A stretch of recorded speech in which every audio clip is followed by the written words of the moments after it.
Greetings and welcome to Bring It On. My name is Bob Hayes and I'm your show host for today. And it gives me great pleasure to be with Richard Rosen. We're sitting in beautiful Whitman Center. You couldn't ask for a better day. And we're sitting in front of the First Baptist Church, which Mr. Rosen has purchased and since turned into 15 luxury one-bedroom apartments. And that's why we're here today. We're going to give you a brief overview of some of the history of the church and some of the history of beautiful Whitman Center. Richard and I are both Whitman original residents. We grew up right up the street from each other. We've known each other since childhood. We went to Whitman Hanson Regional High School together.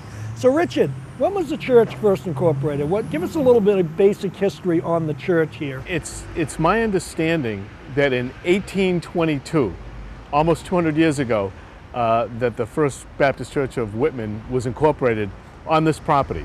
So it's almost 200 years old.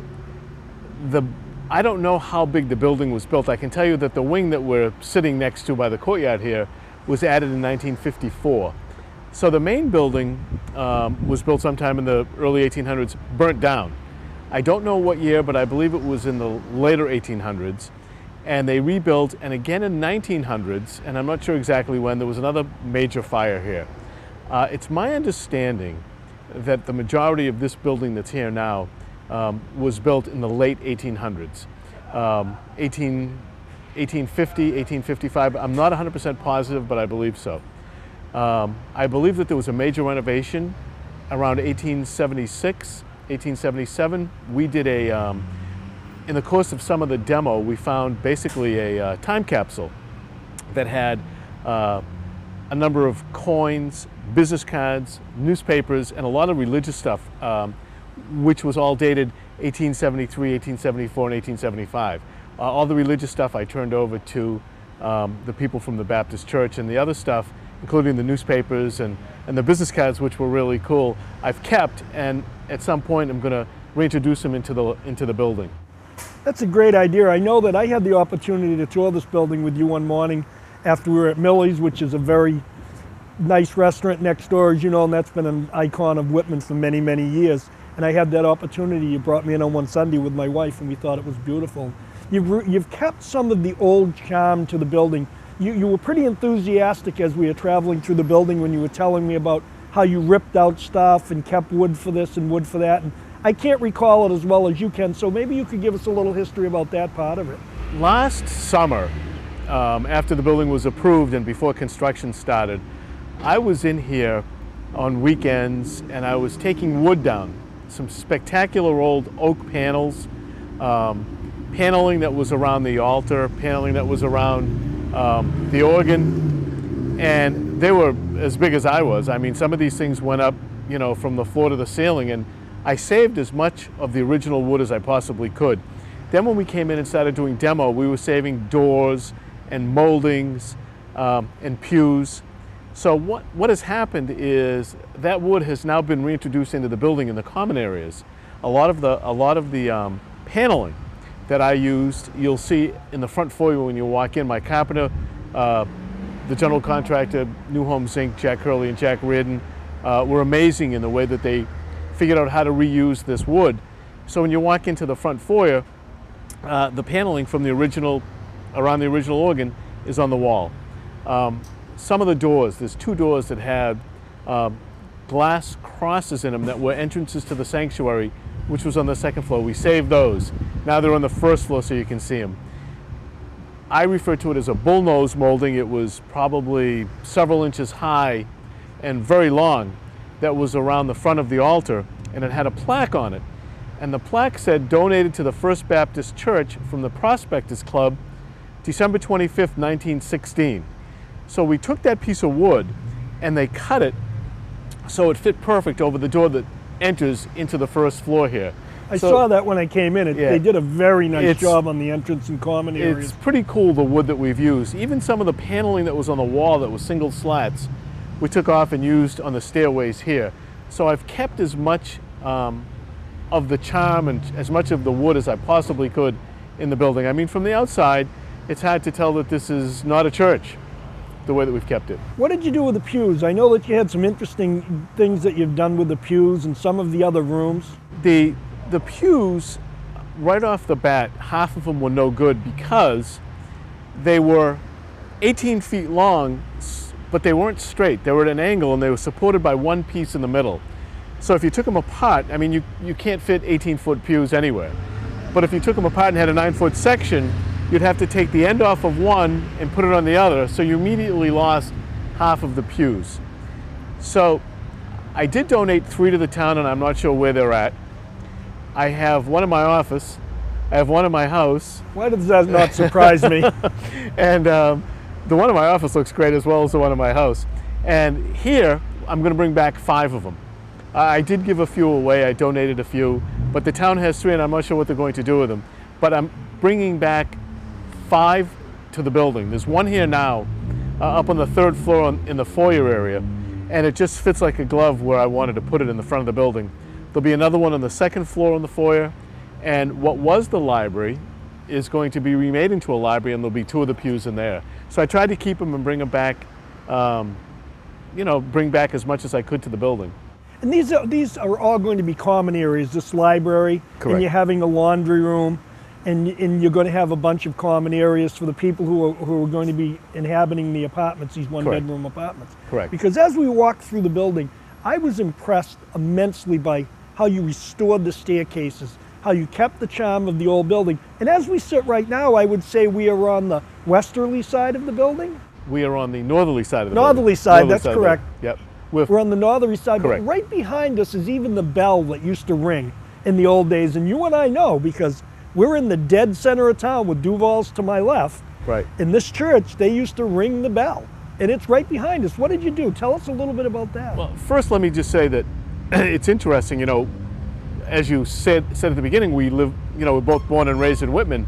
When we were kids, it's my understanding that they had roughly 600 parishioners in this building. There was a tremendous amount of parishioners in this building. But the bell was on this bell tower right behind us, which is on the northwest corner. And a number of years ago, many years ago, the tower itself became, it was in tough shape. So they took the bell off of the bell tower, lowered it down, and it was in front of the building. And I don't know if the bush was there when they put it there, but this bush grew up in front of the bell and no one ever saw it. So several years ago, the parishioners here decided to donate the bell to the town for a later use, not knowing what they would do with it. So after I bought the building and I was riding around town one day, I started thinking about the bell. I was trying to think of a name of the project. So I had heard that the bell was at the DPW, so I drove down to the DPW, I drove out back, and lo and behold, there's the bell sitting on a wood form. There's barrels on top of it, there's stuff all over the bell, and it's sitting in this heap. So I said, I want that bell back. It was probably ready to be scrapped. Well, I wouldn't want to say that, but who knows? So I drove to town hall and I went in and saw Frank Lynham and said, look, I want the bell. I think the bell would look perfect on the corner. I said, not only that, I'll name the project Bell Tower Place. So he said, take a picture and write a letter. So I took a picture of the bell, I wrote a letter to the board, I contacted the board members, I made a presentation and said, you don't have to give me the bell in perpetuity, it still belongs to the town, but let me borrow it in perpetuity and let me bring it back and make it the corner piece of Whitman Center. So as you can see behind us, the bell is back. The project is named Bell Tower Place. And the foundation that it now sits on, I thought we just put a slab down. And the guys who were in here doing the concrete at the time said, no, we're not going to put a slab down. We want to make a foundation. So I came by one day and they had an excavator here digging a hole. And I'm like, stop. I just want a slab. I don't want to spend $10,000 for, the base for the bell. They said, don't worry about it. So it was Pagnity Concrete that did it. He's a local Another concrete, local guy that we all grew up with. Grew up in a very prominent family in Whitman that we all knew, all the Pagninis. Correct. And I'm like, wait, never mind. They're like, let us deal with it. So I came by and there was a 10-foot hole. And the next day I came by and they actually formed it like you would build a house. And I'm having a fit talking about thinking what they're going to charge me. Well, then they poured it, they backfilled it, And then what they did was they poured another slab over it. So what happened was they brushed the concrete. They made this amazing, amazing foundation for the bell. They didn't want it to crack. Pagnini said, if my name's going to be associated with it, I want it to last forever. And it will. And at the end of the day, they didn't charge me a nickel, which was really nice for me and for the town of Whitman. We then went down, took the bell, brought it back, and here it sits, and hopefully it'll be here forever. I did paint the black frame around it. The clapper is in it and it will ring. At some point we may get to lighting it. I was going to refurbish it and I was talked out of it because it's oxidized, it looks spectacular. If you clean it, it's going to last about 3 days and it's going to look crappy, so we left it the way that it is, and I think it really adds a tremendous amount to the corner in Whitman Center. Well, your insight for this whole project looks like to restore this building to its original times when it was in the 60s, because as you know, directly in front of us, I believe that part of this building was built for a school. This was built in 1954. Another townie at the time, Frank Sarkeesian, built this wing in 1954, and there were schoolrooms in here in this part. This part of the building has hardwood floors that I refurbished, so if you come in here and were to see these apartments, they have hardwood. Actually, the first floor has a fireplace in it, which was original from 1954. That's unbelievable. As you know, in the old days when we were here, the pool room was over there to my left, and there were several different things that went on in Whitman Center. And do you remember when this building used to get scaffolded, when Sure. it got sided?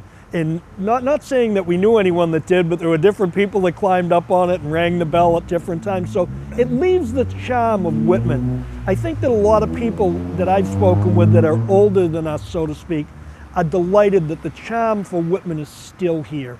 It's this old church that a lot of these people who were parishioners had the opportunity to come to, and they still see the church here. There was some fear of this church being demolished and just the parking lot put in Whitman Center. You know, there was a fear of this building being boarded up, which scared me to death.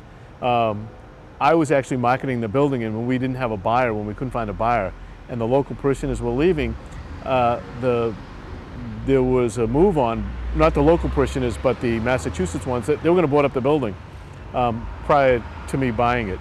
I have done everything that I could to make this building look as spectacular as I possibly can.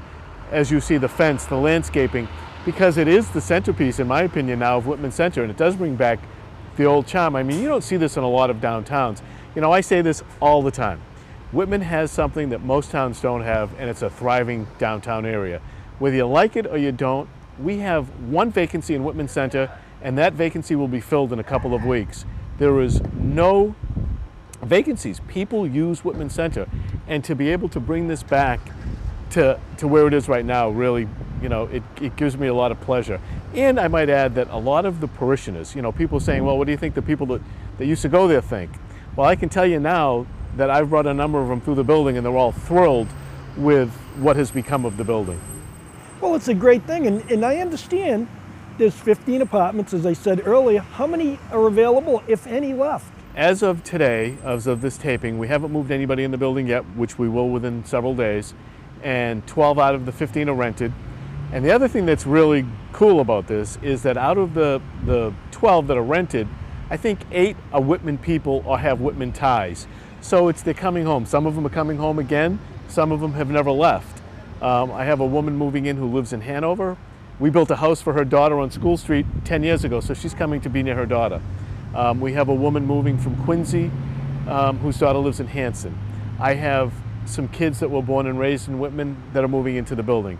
I have someone that used to be a principal of a school in Whitman that's lived here for many years is moving into the building with his wife.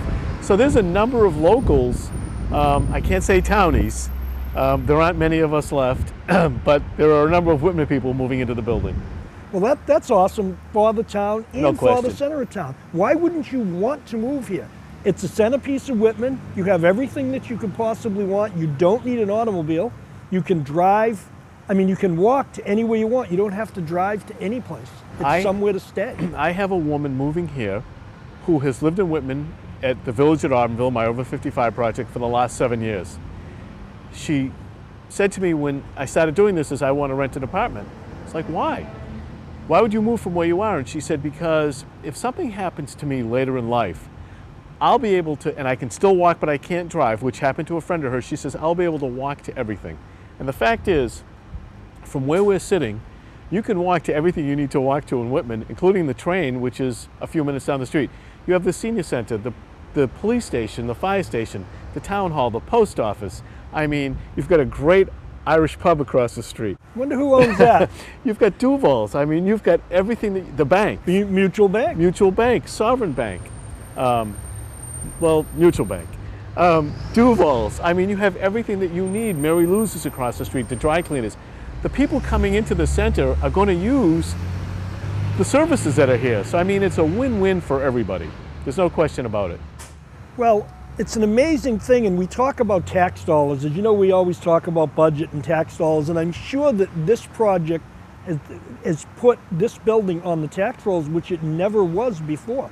I'm assuming if it's a church, and I shouldn't probably make any assumptions, but you'll know the answer to this question, it probably didn't have a tax value to the town before as a church. Well, the town was quick to assess it after I bought it. Let me put it to you that way. Oh, well, we know that. So they weren't going to hold off on that. The answer is there was no tax payment because it was an exempt piece of property.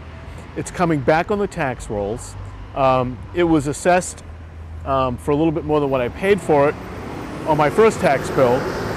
When it's complete as 15 units, I'm not sure what it will be assessed at, but it's certainly going to be a lot more than what was here. I mean, it's going to be a substantial dollar amount what this building will be assessed for. And I mean, again, it's one of those win-wins where we're not adding any more police, we're not adding any more firemen, we're not adding any school teachers because there's no children in the building. We're bringing people to the town that are going to spend money in the local area, and we're bringing a lot of new growth dollars to the town. So again, it's a win-win. You know, people talk about apartments that aren't good for the town, and I disagree with that strongly. And this is a perfect example of how it is a win-win for the town. Do you think, in your vast experience as a real estate broker and a person who takes on projects, you're not like the average real estate broker. You're a real estate developer, you've taken on many, many projects in Whitman, and you've added to the tax base. Would you see this, like you said, it's a win-win, but would you see more of these projects for some of these old buildings, not just in Whitman, in several towns? It seems like the new generation is very quick to just bulldoze a building instead of bringing something back from the ashes, so to speak. And what do you think about that? What do you think towns would say? Would you take on another project? And I know that's a multi-faceted question. Yeah, absolutely, and it depends what the building would be. I mean, we saw it already in the Bostonian building. I mean, that building brought no dollars. Most people don't realize that when that stopped being the Bostonian Shoe Complex, it reverted to what they call the EDIC Corporation in Whitman, which paid no taxes. So Zero taxes. Zero taxes. Zero taxes, period. That building paid no taxes for decades. I might want to say decades. When the building was, they agreed to make payments in lieu of taxes. There weren't many payments made for the first many years in lieu of taxes. I think towards the end there might have been a $10,000 payment, maybe a $15,000 payment, but virtually no money was paid. It's peanuts compared to what it should have been. When the building was sold, it was now converted to apartments. There's some people that think that, you know, it's ruining the schools, and frankly I disagrage because there aren't that many school-age children in the building. But that is a building that has been rehabbed. A lot of detail was paid to bringing it back to where it was. It will now be assessed at millions and millions of dollars, bringing in a lot of money in new growth because, again, we're not adding new firemen, we're not adding police. I don't believe we've added schools, you know better, school teachers. Well, we've added some. But I don't believe it's in direct contrast to that building.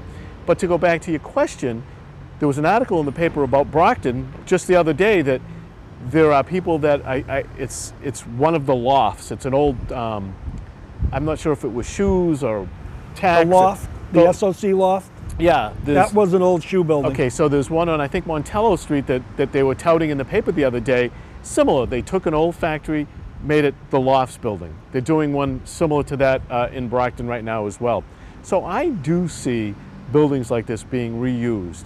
I mean, you hate to tear a building like this down. I mean, I wouldn't think of it. Although I had someone suggest to me, just tear the damn thing down, and which I thought was outrageous to even think. But I do see in the future, and you see it in Boston, a lot that they go in and they rehab these buildings. And to me, look what you've got. I mean, you could not rebuild this building the way that it is. It just would be impossible. So I think at the end of my career, this could be my crowning achievement. So, you know, I'm very pleased the way that this came out. Any other projects you see in your near future, other projects such as this, or anything locally that, I know that you're a mover and a shaker, Richard, and everybody knows that, from taking on building a pub to taking on this project to Auburnville to the many different homes you've built all over town. And it's a very interesting concept because it does add to the tax base, and little towns seem to need this more and more. There's no question. I personally don't have anything at the moment that I can announce. There are things, there's always things that you're looking at, there's always things going on, but there is nothing that I could announce at the moment in Whitman. Okay, so if you've got 3 tenants left for this building, which it appears that that's probably by the time this taping ends up live, we may see the building full. If the residents are a definite age cross-section, it appears to be, like you said, we have a principal, we have some young people, we have some older people, a woman that moved here from Auburnville that wants to be able to walk around the center of the town. What do you think the future demographics of the town of Whitman are age-wise? Do you see, we talk baby boomers and movers that are getting to a certain age. Do you see that? You sell a lot of homes in Whitman. You know, in 1975, the Old Colony Planning Council predicted that the town of Whitman in the year 2000 would have 25,000 residents. It's now 2013, we have 14,000 residents. They were off a little. Well, when that prediction was made in 1975, we had 12,800 residents. The population of Whitman in 35, 40 years has varied by 1,000 people. So it's not a lot. It's not a lot. I mean, when you talk about you know, back in the day, families had a lot of children. You know, we had all these people moving down here from Dorchester. The population was moving south. People would move in from Dorchester and have 5, 6, 7 kids. You don't have that anymore. So people say, how can the population, with all the building that's gone on and all the growth, not increase that dramatically? Because it's the size of families that is greatly reduced. Even these new houses that we sell that have 3 and 4 bedrooms, they only have 2 kids in them. It's not like when they had a 3-bedroom house that had 6 kids. And I know some of the older people, older than me watching, will say, you know, I grew up with 3 kids in 1 bedroom, and, you know, my parents slept in 1 room, and, you know, you've heard the stories a million times. That was kind of the way it worked. That's the way that it was. Old colonial houses, 3 bedrooms, many kids. Houses on Rock Street and Star Street and Warren Avenue, and all those houses that were built for the people that worked in the factories had 2 bedrooms. I mean, I grew up in a house that was really a 2-bedroom house, and ultimately my parents moved downstairs, and my brother and I had 1 bedroom, and my sister had another. And I mean, there's a million of those stories. The population in Whitman, there's an over 55 project. There's 92 units that will be built at the Village at Auburnville. There aren't any other over 55 projects, but the population. What about Elliott Woods? That's not an over 55? That's a conventional, no. Just a condo? That's a conventional condominium complex, which was built in the late 80s. That was the first condominium project in Whitman that succeeded. But the population is a bit younger than it was. I would say the median age is down substantially because the older people have moved or left and their children have moved, and it's the younger people with a small amount of children that are moving into Whitman. So I think that the age is reduced compared to what it used to be. So the baby boomers, you think, are maybe moving on a little bit, and we've got a little bit of youth moving into towns like Whitman to revitalize things. It seems to me like when you do the Winterfest, it seems to me, and I know we get a cross-section of people that come to Winterfest because you guys do a great job with it, but it seems to me there's a tremendous amount of youth and young families that come to a Winterfest. And that's what makes Whitman the very town that it is today, to have those types of things. I mean, just look at the sheer numbers of kids that are in the soccer programs and the baseball and softball programs. It's a tremendous amount of children that when we were kids, you know, there were 50 kids that played football, and there were 40 kids that played football, maybe less, in the PAL leagues. I mean, so back in those days, there weren't a lot of kids. You know, there were 6 or 7 or 8 Little League teams, and that was it. That was the whole enchilada. I mean, this building is a perfect example of the age change, because again, when we were kids, there was a lot of parishioners, and I would tend that they were probably older. As the ages got younger, I hate to say it, but people don't go to church like they used to, and this church ran out of parishioners, which is basically why it closed. I mean, I think the Catholic Church would say the same thing, that their populations on, you know, weekends are down substantially. So yeah, there's no question that the youth is the younger people are here. Younger people are the future of this country, as we've Well, all there's no said for question many, about many it. years. I mean, we both grew up here and we love this town and we have a special thing for this town, but as we age, our children are taking over and they're staying in small towns like this, which is something that we love to see. But this was the quickest half hour that we've ever done, Richard. And you and I could talk forever and ever about Whitman and the fun and the old Donnie Averys and all the different things that went on in Whitman. If you had anything to say to the viewers, what would you say to them about places like Whitman and this grand old church and what you've done with it? I mean, Whitman is just you know, to me, you know how I feel about Whitman, and I spend every day of my life selling Whitman. People think I'm in the real estate business. I'm really in the public relations business. I mean, Whitman is just a tremendous small town with wonderful people. We have a great school system. You know, we have a $50 million building that it shows that the people care about our kids. You know, the baseball programs, the all the things that we've mentioned, Winterfest. It's just a tremendous town. With some wonderful people, which has an awful lot to offer. We offer a lot. Well, ladies and gentlemen, we're going to have to wrap this up, and this is another edition of Bring It On. And my name is Bob Hayes, and if you'd like to get a hold of me, we want your opinion on what you'd like to see on the show. You can contact me by my email address, which is bobh4433@AOL, or you can call me on my cell phone at 617-538-0189. And if you want to contact Mr. Rosen, you can contact him at Rosen Realty, 781-447-1111, because as you can see, we're friends, we love this town, we're part of this fabric. Watch this show, glad to have you. Thank you.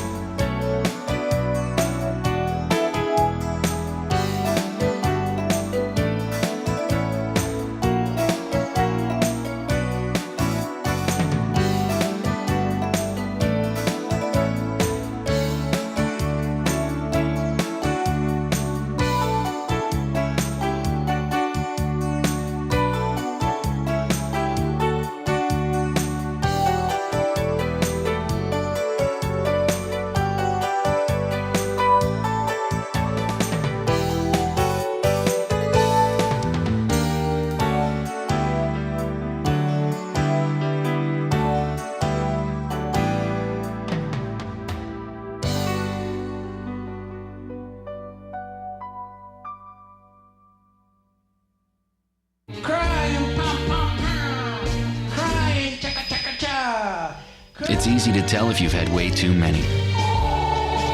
But what if you've had just one too many? There we go. Buzz driving is drunk driving. Know what? What? Since I got adopted, I've learned a lot about these humans. I know. I mean, check out these two. It's Flirt City over here. Yeah, I noticed that. It looks like my human is definitely into your human. Oh, look!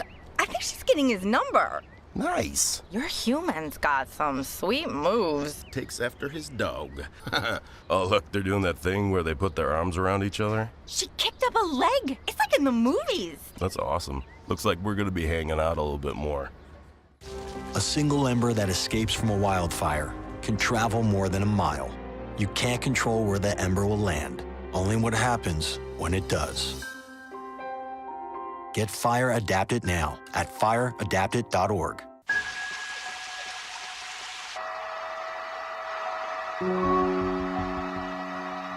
How do you convince a 14-year-old girl that hair doesn't matter? When the diagnosis is childhood cancer, where can parents turn? CureSearch.org can help. It's run by doctors and scientists whose research has led to an overall cure rate of 78%. You're not as alone as you feel.